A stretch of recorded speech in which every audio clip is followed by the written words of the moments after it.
সরাসরি সরাসরি দেখছেন কাঁথির ছবি। দীঘা যাচ্ছেন রথযাত্রার জন্য, তিনি দীঘা যাচ্ছেন মুখ্যমন্ত্রী মমতা বন্দ্যোপাধ্যায়। তার আগে দীঘা যাওয়ার পথে জনতার ভিড়, কাঁথিতে প্রচুর মানুষ মুখ্যমন্ত্রীকে দেখতে। স্কুল স্টুডেন্টরাও রয়েছেন, গাড়ি থেকে নেমে পড়লেন। মুখ্যমন্ত্রী গাড়ি থেকে নেমে পড়ে কথা বললেন। স্কুল স্টুডেন্টরা রয়েছেন।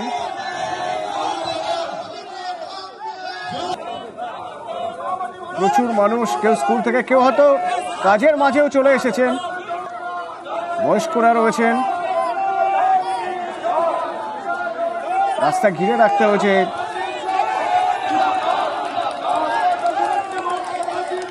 আবির, কাঁথির ছবি দেখছি আমরা। কাঁথিতে মমতা বন্দ্যোপাধ্যায়কে দেখতে ভিড়, গাড়ি থেকে নেমে পড়লেন মুখ্যমন্ত্রী।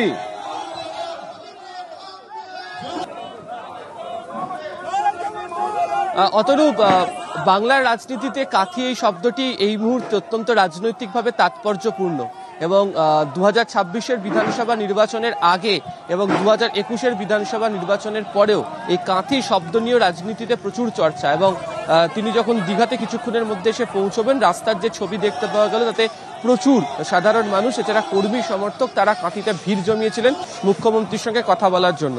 একদম কাঁথি থেকে চাউলি পর্যন্ত আসার রাস্তাতে একাধিক জায়গাতে তার কনভয় থমকে দাঁড়ালো এবং বিভিন্ন সময় জুড়ে তিনি কথা বললেন সেখানকার মানুষের সাথে। মূলত এই যে উৎসব হচ্ছে সেই সংক্রান্ত বিষয়ে প্রচুর মানুষ তার সঙ্গে কথা বলেছেন, তাদেরকে আসার আমন্ত্রণও তিনি জানিয়েছেন। পাশাপাশি তিনি নিজেও জেনে নেওয়ার চেষ্টা করেছেন যে রাজ্য যে সমস্ত সুবিধা দিচ্ছে সেই সমস্ত সুবিধা মানুষজন পাচ্ছেন কিনা, তাদের কোথাও কোনো ধরনের অসুবিধা হচ্ছে না তো।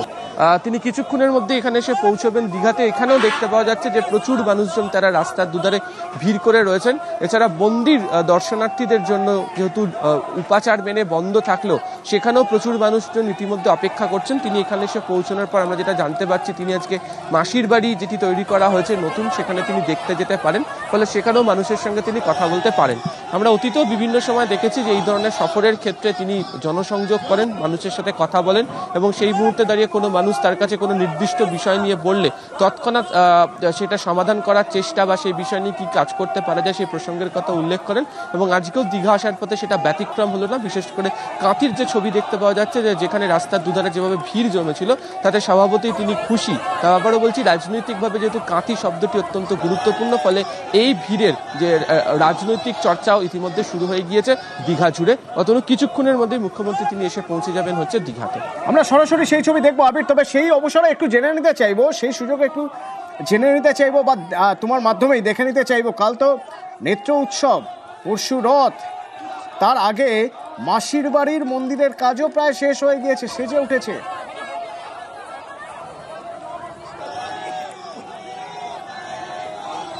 প্রথমত হচ্ছে যে অক্ষয় তৃতীয়াতে যখন উদ্বোধন হয় মন্দিরের, আমি সেই সময়ও ছিলাম। যে ধরনের উচ্ছ্বাস সেই সময় দীঘাকে ঘিরে, সৈকত নগরীকে ঘিরে তৈরি হয়েছিল, এই রথযাত্রা উৎসবকে ঘিরে ঠিক একই ধরনের উচ্ছ্বাস লক্ষ্য করতে পারা যাচ্ছে।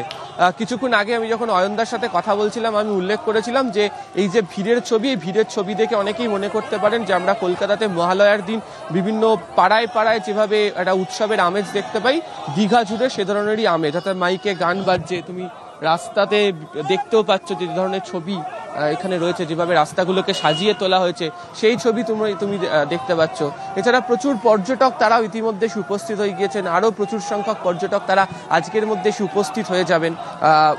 জগন্নাথ মন্দির যে প্রাঙ্গণ, সেই প্রাঙ্গণের মধ্যে যে তিনটি রথ, সেই তিনটি রথ সাজানোর কাজ শেষ হয়ে গিয়েছে। আগামীকাল সকালবেলা 6টার সময় মন্দির খুলবে এবং তারপরে মন্দিরের উপাচার মেনে যে পুজো, সেই পুজো অনুষ্ঠানও শুরু করে দেওয়া হবে। এছাড়া শুধুমাত্র এই রাজ্যের মানুষজন নন, প্রচুর বিদেশ থেকেও পর্যটক এবং যারা ইসকনের সঙ্গে যারা যুক্ত তারাও ইতিমধ্যে এসে উপস্থিত হয়ে গিয়েছেন। ফলে যেভাবে সেজেছে, যে ধরনের উৎসবের আমেজ লক্ষ্য করতে পারা যাচ্ছে, তাতে দীঘাতে মানুষ তো আসতেনি, এখন মন্দির এবং এই রথযাত্রার টানে আরও অনেক বেশি সংখ্যক মানুষজন আসবেন, যাকে ঘিরে এখানকার যারা ব্যবসায়ীরা রয়েছেন তারা বলছেন যে পর্যটনের ক্ষেত্রে এটার অনেকটা তাদেরকে সাহায্য করবে, তার কারণ অর্থনীতির বিকাশ এই মানুষজনের আসা যাওয়াকে ঘিরে আবর্তিত হতে শুরু করবে।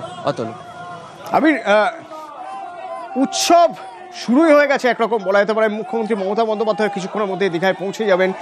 কিন্তু তুমি বলছিলে যে একটু আগের ছবি, যে ছবির কথা তুমি বলছিলে, কাঁথি রাজনৈতিকভাবে অত্যন্ত গুরুত্বপূর্ণ জায়গা এই কাঁথি। সেই কাঁথিতে এত মানুষের ভিড়, রাস্তায় দাঁড়িয়ে রয়েছেন মানুষ, স্কুল থেকে বাচ্চারা ফেরার পথে তারাও দাঁড়িয়ে রয়েছে। মুখ্যমন্ত্রী মমতা বন্দ্যোপাধ্যায় শেষে গাড়ি থেকে নেমে পড়লেন, কথা বললেন তাদের সঙ্গে। কতটা তাৎপর্যপূর্ণ? অতনু, অবিভক্ত মেদিনীপুরকে যদি আমরা ধরি, একেবারে ঝাড়গ্রাম, পশ্চিম মেদিনীপুর, পূর্ব মেদিনীপুর, ভোটের অঙ্কে হিসাব করতে গিয়ে, রাজনৈতিক অঙ্কে হিসাব করতে গিয়ে এখানকার বিধানসভা আসনগুলোকে নিয়ে চর্চা হয় এবং সেই চর্চা শুরু হয়ে গিয়েছে। লোকসভাতে কোন আসনে কতটা এগোনো হলো, কতটা পিছনে এলো, সেই চর্চা যেমন চলছে। তো আমরা যদি একটু পিছিয়ে যাই তাহলেও দেখবো যে 2021-এর বিধানসভা নির্বাচনের সময়ও এই পূর্ব মেদিনীপুর জেলার প্রতি সব থেকে বেশি মানুষের নজর ছিল। আরও বেশি করে বলতে গেলে অবিভক্ত মেদিনীপুরের দিকে নজর ছিল। কিন্তু পশ্চিম মেদিনীপুর, ঝাড়গ্রাম বা পূর্ব মেদিনীপুর যে ধরনের ফল তৃণমূল কংগ্রেসকে দিয়েছে, তাতে তারা যথেষ্ট আশাবাদী। আজকের যে ভিড়ের যে চেহারা বা আজকের যে ভিড়ের ছবি, তার সঙ্গে তোমাকে সংযুক্ত করতে হবে দীঘার কথাও। তার কারণ হচ্ছে দীঘার এই মন্দিরকে ঘিরেও প্রত্যেকদিন নানা রকমভাবে বিরোধী রাজনৈতিক দল শাসক দলকে আক্রমণ করতে শুরু করেছে। এমনকি যে রথযাত্রা যে উৎসব, মন্দির উদ্বোধন, তাকে ঘিরেও একাধিকবার রাজনৈতিকভাবে আলোচনার সুযোগ বা রাজনৈতিকভাবে আক্রমণের জায়গায় তৈরি হয়েছে। তুমি যদি দেখো, তৃণমূল পরিষ্কার করে উল্লেখ করতে শুরু করেছিল, বা মমতা বন্দ্যোপাধ্যায় তিনি নিজে বলেছেন যে কে কি ভাবছে সেটা জানার দেখাতে নেই। মানুষ কি চাইছেন, মানুষের মুড বুঝে নেওয়া, মানুষের মন বুঝে নিয়ে চলতে হবে এবং সেই বুঝে নেওয়ার কাজটা তিনি করতে চান। ফলে আজকে আসার পথে যে ধরনের ভিড় অন্তত কাঁথির মতো জায়গাতে উপস্থিত ছিল, তাদের সঙ্গে তিনি যেভাবে কথা বলেছেন, তাদের সঙ্গে জনসংযোগ করেছেন, সেটা অবশ্যই রাজনৈতিক দিক থেকে ভেবে দেখার মতো। তার কারণ কাঁথি এই শব্দবন্ধ নিয়েই তো প্রত্যেকদিন রাজনীতিতে চর্চা চলছে। বাংলার রাজনীতিতে কাঁথি এই জায়গার সঙ্গে নিয়ে রাজনীতি চর্চা চলছে। ফলে অবশ্যই এই জনসংযোগ, এই ভিড় এবং এই দীঘার সন্নিহিত জায়গার ভিড় অবশ্যই তৃণমূল কংগ্রেসকে আরো অনেকটা বেশি অক্সিজেন দিয়ে রাখছে হচ্ছে রাজনীতির দিক থেকে। অন্তত 2026-এর বিধানসভা নির্বাচন নিয়ে যখন জোরদার যখন চর্চা চলছে।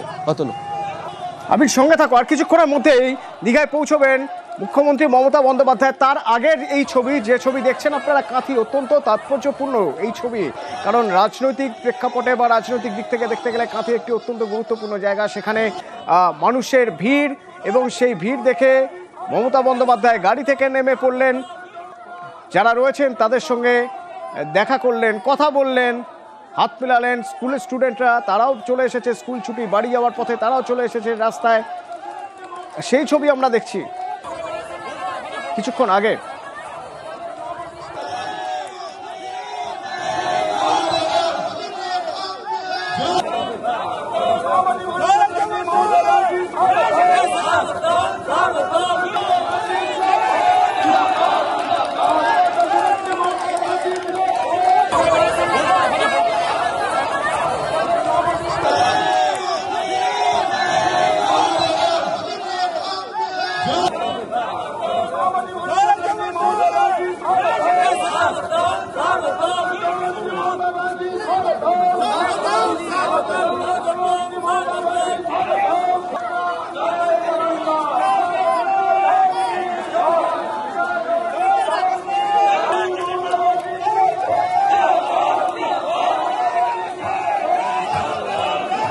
আবির, কিছুক্ষণের মধ্যেই মমতা বন্দ্যোপাধ্যায় দীঘায় পৌঁছে যাবেন। জননেত্রী বলে পরিচয় তার বাংলার রাজনীতিতে। সেই পরিচয় এতদিন ধরে মুখ্যমন্ত্রী থাকার পরেও সেই একই পরিচয়, তাকে নতুন করে সেই পরিচয়ে কোথাও বোধহয় একটু হলেও ধুলো জমেনি। কারণ যতবার আমরা দেখেছি, সেটা পাহাড়ে হোক বা যেখানেই হোক না কেন, তিনি যখন যান রাস্তার দুধারে মানুষ, এবং এত মানুষ থাকেন, মাঝে মধ্যেই দেখা যায় তাকে গাড়ি থেকে তিনি নেমে পড়ছেন এবং মানুষের সঙ্গে কথা বলছেন, মানুষকে কীভাবে রয়েছেন, কোথায় অসুবিধা সেসব শুনছেন। সেই একই ছবি এখানেও, তো কাঁথিতেও। অতনু, তার সঙ্গে যোগ করব, তিনি নিজেকে বলতেই পছন্দ করেন যে তিনি রাস্তায় থাকতে পছন্দ করেন এবং বিভিন্ন নির্বাচনী কেন্দ্রিক হোক বা বিভিন্ন ইস্যুতে যখন মিছিল করেন, তখনও এই একই রকমের জনসংযোগের কায়দা তার মধ্যে লক্ষ্য করতে পারা যায়। এবং যারা ভারতীয় রাজনীতির বিভিন্ন বিষয় নিয়ে চর্চা করেন তারা বলেন এটাই বোধহয় গিয়ে মমতা বন্দ্যোপাধ্যায়ের ইউএসপি। তিনি যেভাবে সরাসরি মানুষের সঙ্গে মিশে যেতে পারেন, রাস্তাতে নেবে যে কোনো মানুষের বাড়িতে ঢুকে যেতে পারেন, তাদের সঙ্গে কথা বলতে পারেন, ফলে মাটির যে গন্ধ বা পলিটিক্যাল পালস তিনি যেভাবে বুঝে নিতে পারেন, সেটাই বাকিদের তুলনাতে তাকে আরো অনেকটা বেশি এগিয়ে রাখে, যে কারণে বিভিন্ন নির্বাচনগুলোতে তৃণমূল কংগ্রেস সাফল্য পায়।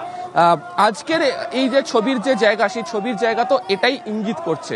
তো তুমি আমি কিছুক্ষণ ধরেই বলছি না যে কাঁথি কাঁথি কাঁথি, অবশ্যই তো তাই। তার কারণ হচ্ছে তুমি যদি দেখো গত কয়েকদিন ধরে হচ্ছে যে কাঁথির বা পূর্ব মেদিনীপুরের সঙ্গে কলকাতার যে লড়াইয়ের প্রসঙ্গকে বারবার টেনে আনা হয়েছে, কাঁথি বনাম ভবানীপুরের প্রসঙ্গের কথা বারবার ধরে টেনে আনা হয়েছে, এবং এই পূর্ব মেদিনীপুরের জায়গা নিয়েও বারবার ধরে চর্চা হয়েছে। ফলে সেই জায়গাতেই অবশ্য মানুষ তার সঙ্গে রয়েছেন, এটা এই ছবির ক্ষেত্রে দিয়ে তৃণমূল কংগ্রেস উল্লেখ করছে।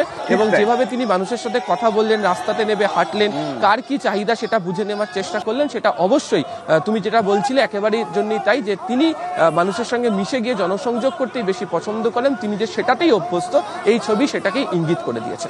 ধন্যবাদ আবির।